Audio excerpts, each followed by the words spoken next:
Nickname म्हणजे एक ओळख, पण जेव्हा तो बनतो ब्रँड तेव्हा त्याची किंमत करोडामध्ये जाते. आपण ऐकलंय कॅप्टन कूल, CR7, RF, पण हे फक्त टोपण नाव नाहीत, हे आहेत ट्रेडमार्क. होय, फक्त महेंद्रसिंग धोनीच नाही तर काही जागतिक दिग्गज खेळाडूंनी आपल्या टोपण नावावर ट्रेडमार्क घेतला आहे. आजच्या व्हिडिओत आपण जाणून घेणार आहोत अशा 4 जागतिक खेळाडूंबद्दल ज्यांनी आपल्या निकनेमवर घेतले मालकी हक्क. नमस्कार मित्रांनो, स्वागत आहे तुमचं आपल्या एका नवीन व्हिडिओमध्ये. सुरुवात करूया फुटबॉल जगातील जिंकण्याचा शिखर गाठलेला नामांकित खेळाडूपासून. क्रिस्टियानो रोनाल्डो, ज्यानं CR7 हे टोपण नाव आज जगभरात ओळखलं जातं. CR म्हणजे क्रिस्टियानो रोनाल्डो आणि 7 हा ज्याचा जर्सी नंबर. या नावावर त्याने ट्रेडमार्क घेतला आहे आणि त्याच्या CR7 ब्रँड अंतर्गत परफ्युम्स, कपडे, शूज, हॉटेल्स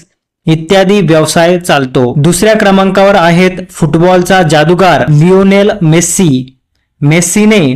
मेस्सी हे नाव ट्रेडमार्क करून त्याला ब्रँडमध्ये रूपांतर केले आहे. असे ब्रँड जे केवळ खेळपट्टीवर नाही तर बाजारपेठेतही झळकतात. त्यानंतर आहे स्प्रिंटचा राजा युसेन बोल्ट, जगातील सर्वात वेगवान धावपटू.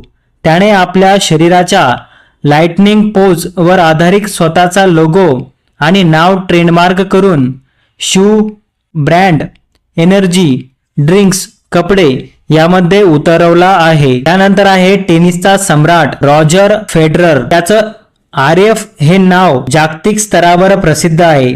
हे टोपण नाव त्याने ट्रेडमार्क केलं आहे. त्याचं RF लोगो आज टेनिस प्रेमींसाठी एक स्टेटमेंट बनला आहे. आता येतो आपला कॅप्टन कूल महेंद्रसिंग धोनी. भारतीय क्रिकेट टीमचा माजी कर्णधार, ज्याच्या शांत स्वभावामुळे त्याला मिळालं कॅप्टन कूल हे टोपण नाव. आता धोनीने या नावावर अधिकृत ट्रेडमार्क साठी अर्ज केला आहे. धोनीने ही व्यावसायिक दृष्टी दाखवते की खेळाडू कसे स्वतःच्या ओळखीला ट्रेडमार्क रूपांतरित करत आहेत. तर मित्रांनो, हे खेळाडू फक्त खेळतच नाही तर ब्रँडिंग मध्ये हे पुढे आहेत. तुमचं आवडतं ट्रेडमार्क टोपण नाव कोणतं? कमेंट करून नक्की सांगा. व्हिडिओ आवडला असेल तर लाईक करा, शेअर करा आणि अशाच माहितीपूर्ण व्हिडिओसाठी आपल्या चॅनलला जरूर सबस्क्राईब करा. धन्यवाद.